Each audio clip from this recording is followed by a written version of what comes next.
Hello and welcome to the Understanding Narcissists YouTube channel. This might be a shorter video because it's on something, well, short. Narcissists are never satisfied. They have to be perpetually, not uncomfortable, but dissatisfied with things, and particularly what you're doing. That's kind of that sustaining position they need to justify what they do and continue doing what they do. There needs to be, I talked about chaos, but in a very simple, the simplest sense, they have to have a problem with you and what you're doing and everything. There's a reason why they're still around, whatever it is. If it's family, it's because they love you, and of course they're good, concerned family members, and they love their family. They love their family unconditionally, and of course they're not going to go. But even though you're a total wreck, they're gonna do what they can to support the family because they're such pro-family folks, and that's just basically the reason why you can't get them away from you at all. It's not even, that's why they're always in the center of the room and they won't leave. That's why you can't go into the kitchen and get a meal without them bothering you and haranguing you and talking at you the entire time about something that's not relevant, not important, no matter the circumstances. They have to have that. But there's always the dissatisfaction. They always have a problem because that's what they rely upon. And of course it's related to chaos and the conflict and all that kind of thing. But there has to be a never-ending excuse, supply of reasons that they can tap into as to why they're doing what they do, so that it can supply them indefinitely. That's how they see it. Now, what it means is they're gonna do that until they die, basically.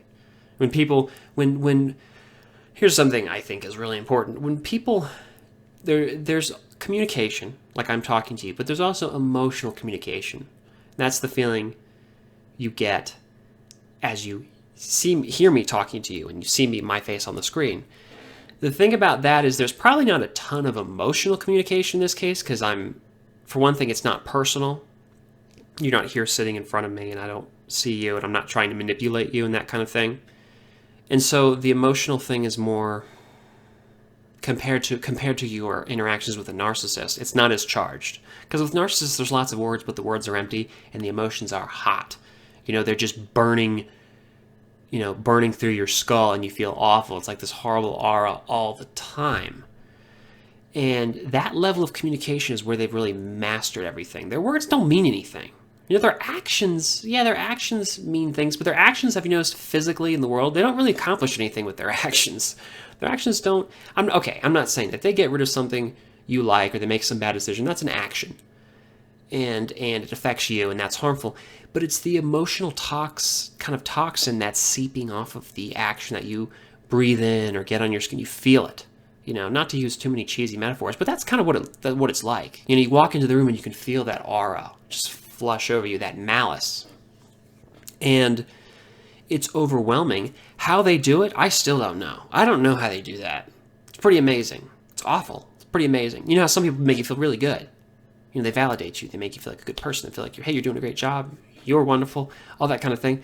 Not that cheesy. It's better than that. I don't have it. I've just felt it before.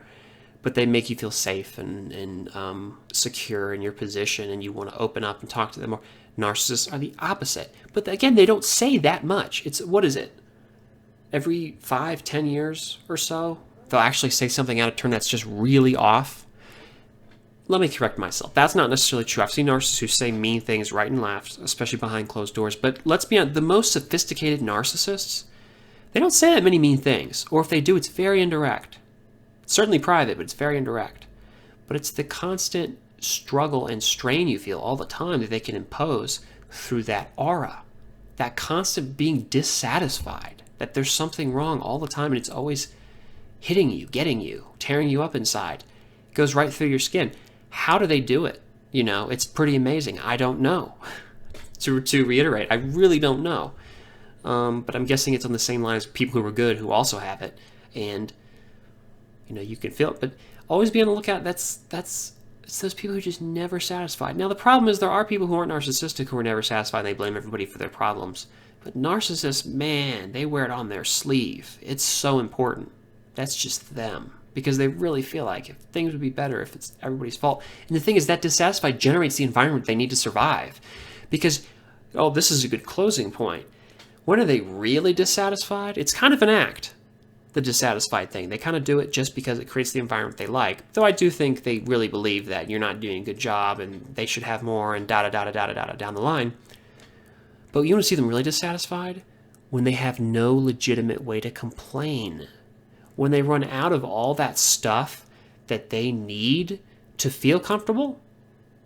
The stuff that allows them to feel comfortable, the things that they allow to complain that makes them feel good and you bad. When they run out of that and they can't and you're doing good, that's when you see the breakdowns. That's when you have the problems. That's when problems have to be engineered out the wazoo.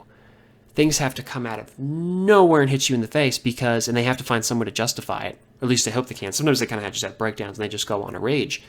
And hopefully don't become dangerous at that point. But that's when you see the real panic. They have to have that environment of stuff to complain. Continual crisis. Things are wrong. You need to fix it because things are wrong. And if you don't do this, you're bad. You're bad anyway.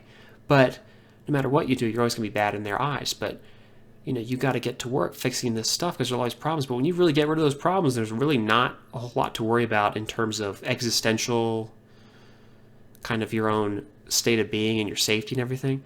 I kind of went off there because it's not existential. If you're in an environment with a narcissist, I guess you can be in danger, but by and large, it's going to be an environment where people are just scared all the time. They're just fearful out of their minds. So it's not where the narcissists are in real danger. It's going to be an environment where maybe you're not super well off, financially. Maybe there's some concerns with employment, all that kind of, that's real and pretty tangible. But it's not something where, you're always in an environment like you're in trench warfare or something. I don't know how a narcissist would manipulate you in trench warfare. I'm sure there are narcissists who've been in that situation. Not sure how it worked. My hypothesis would be that they were still very narcissistic in that environment. But it's usually not an extreme environment where you're with a narcissist. It's usually an environment where, you're living and you're okay, and things aren't perfect, and they can capitalize on those things. It's good enough that they can exploit everything, but it's not going to be an environment where there's really existential danger. It's really more like maybe comfort and things like that. Though I don't know, I'm sure there's exceptions. I kind of felt like I went off a little bit there and wasn't very clear, and so I'm probably wrong on numerous things. But anyway, I think you get the idea, you get the point. And that continuing grinding abrasive feeling you get all the time. You're supposed to be doing something. You've got that blanket over you and you're fearful because that's the state where you're going to be most vulnerable to their control. They're going to try to keep you in a fearful state and you're supposed to be doing something. So they can keep generating all that stuff. And that's how they support themselves emotionally. That's how they're comfortable. That's what makes them comfortable in themselves. I can keep talking all I want and do video after video, but I still am blown away by it. And I've had it proven to me too many times to say, well, maybe it's not true. They always get you on that point where, oh, maybe it's not true. They can't be. There's this, I'm going to talk about that in a later video. Don't want to get too much into that, but I think you know what I'm talking about. I hope you like this video. Like it if you like it. Comment, share it with somebody you think might benefit from it or enjoy it as well. Keep being who you are. You guys are awesome. I really appreciate the support. I'm really excited about the great heights we're going to achieve, I think, with this channel, because there's so many people who need this information. Thankfully, because there's so many narcissists, there are more and more people who need this information because I just see them everywhere. But anyway, have a great day, and I'll see you in the next episode. Bye.